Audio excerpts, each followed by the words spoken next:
Welcome to This Organized Life. If you're a mom, wife, or coffee lover seeking advice on how to reduce clutter and reclaim time, look no further than your host, Lori Palau, founder of Simply Be Organized and author of Hot Mess, a practical guide to getting organized. For a lot of people, clutter is their dirty little secret, but it doesn't have to be.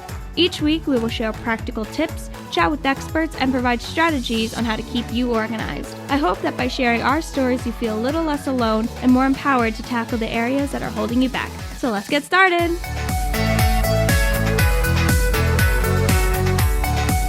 Hi, everybody, and welcome to today's episode of This Organized Life. I am your host, Lori Palau, and I am so happy that you are here, that you've decided wherever you are to pop us in your ear and listen to our show, or if you're watching us on YouTube, all the better. Just wanted to hop in real quick and just let you know that our Ask an Expert series is in full effect, and we have already done a couple of interviews with some amazing guests and community members of This Organized Life who have questions about everyday life and how to organize certain situations, whether it's their time or their space. So if you have a question and you love to come on our show and chat with me, we'd love to have you. All you have to do is go to our website, simply the letter B like boy organized.com, and click on the Ask an Expert little button. It's right on our homepage. So super easy to find. You can also just go to thisorganizedlifepodcast.com. It'll also redirect you there. But again, no question is too silly. And I guarantee you, if you have a question, there are hundreds, if not thousands, of other people that are struggling with the same or very similar questions. So that is what we're here for, to try to answer those questions and help you guys out. But today I wanted to talk about a topic that is super relevant to me in my life right now. And I'm sure I am not alone. And that has to do with outdoor organization. So if you're listening to this in real time, it is May. Spring is here. Um, Depending on where you live, the weather's getting nice. Some places it's super hot. But again, we're coming out of hibernation, moving into that, enjoying our outdoor spaces more. And so what does that mean? That means we are, cleaning up patios and decks and planting flowers and pruning things and mowing lawns and all of that stuff.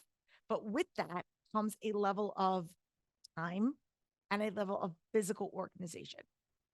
So I wanted to just kind of talk through today a couple of really practical, tactical tips that you can do to organize your tools, your supplies, and even just figure out, how am I going to stay on top of all the things with the other things that are going on in my life?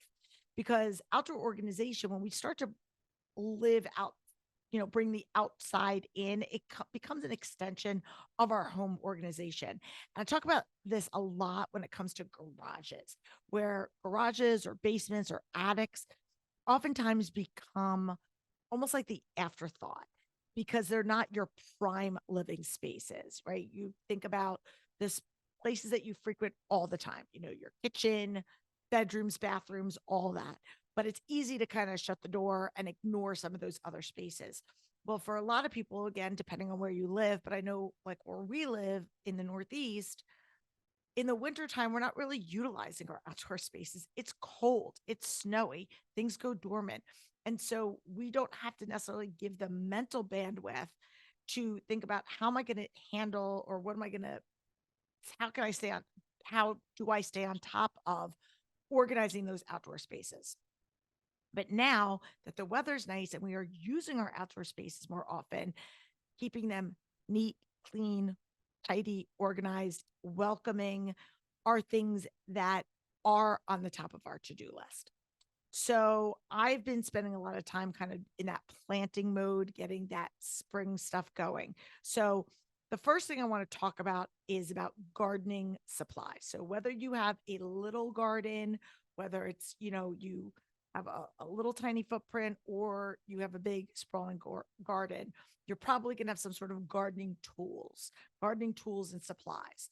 And so having that dedicated space that you keep your supplies organized. And again, that could be big shovels, it could be little handheld things, but having them all organized. If you have bigger um, tools, outdoor tools, rakes, shovels, things of that nature.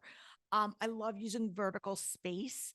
Again, these are things that we've talked about before, but they really are tried and true. I'm not endorsed by them, but I love the Rubbermaid's Fast Track system. It's super inexpensive.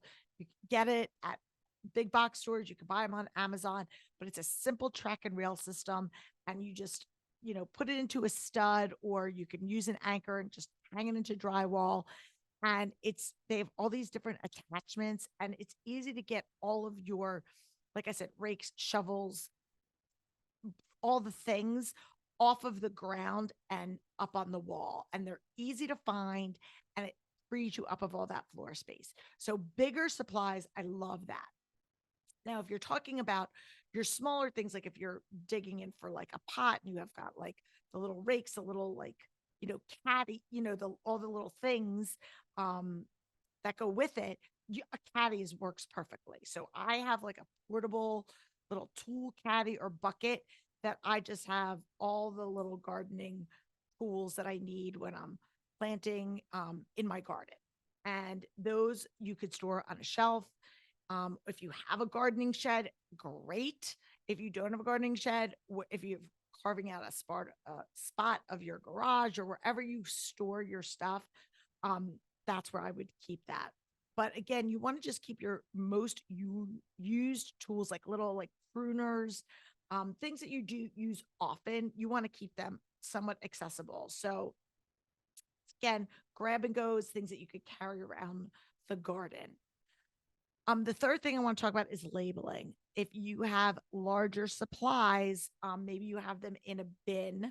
Maybe you've got different types of feed or soil or plant food, or even just gardening supplies, like you've got or outdoor supplies. Maybe you've got um, different. I'm thinking like towels and like gardening mat and all these different things. And maybe you don't want to just have them loose. Putting them in a bin and just labeling them is a great way to do that. If you have kids' toys, especially if we're talking about, getting out, little like play toys. If you have a sandbox in your backyard and you want to have that stuff, having all that stuff easily labeled makes it so easy to find it when you're looking for it. Again, I love to use clear bins whenever possible. It just, again, allows you to remove that guesswork, and you can easily just hop in and see what you have. But especially if you are using, a black or colored bin, then having that label is super important. What else? Containing chemicals. So this is another different category. So in addition to all the fun gardening supplies, I don't know about you, but we've got different chemicals that kill our weeds or ants or wasps and bees nests. So I like to corral all of those chemical products and in a bin or a basket and just store them. You obviously want to store them away from other things. You don't want anybody, if there's children around, you don't want anybody to have, easy access to them. But I like to have one contained spot where I have all of and I just call them like my chemicals. And so all of that stuff goes in one spot. So if I need it or somebody else needs it, I know exactly where that is. And then again, going kind of back, I'm flip flopping, but going back to the gardening, maybe you have other like actual supplies. So I know for me, I sometimes have overflow planters. I like to mix and match what I use. And we're fortunate we have a little tiny shed right off our garage. And so I don't always use the same pots. And so I store those extra supplies um, back in that shed. So whether again you have a dedicated spot or maybe it's a shelf in your garage, that would be a great spot for you to have these defined zones of like, what are the materials, what are the supplies, what are the chemicals, what are the different areas. And and then in terms of your, that's like pretty much for the physical things, right? Those are the physical outdoor organization stuff. Again, if you have cushions and things like that, and you have an outdoor storage bin where you like bring your cushions in and out, so they don't get like beat up by the weather, that's always a great thing. Fortunately for me, we have a covered porch, so my cushions can stay out all year round. But if you do have stuff that's taking a beating and you want to take it in the inclement weather, that's always a great thing. But the one thing that a lot of people overlook when it comes to outdoor organization is the time blocking piece of it. And as I said at the top of the episode, depending on where you live, for so many of us, the outdoor space is very seasonal.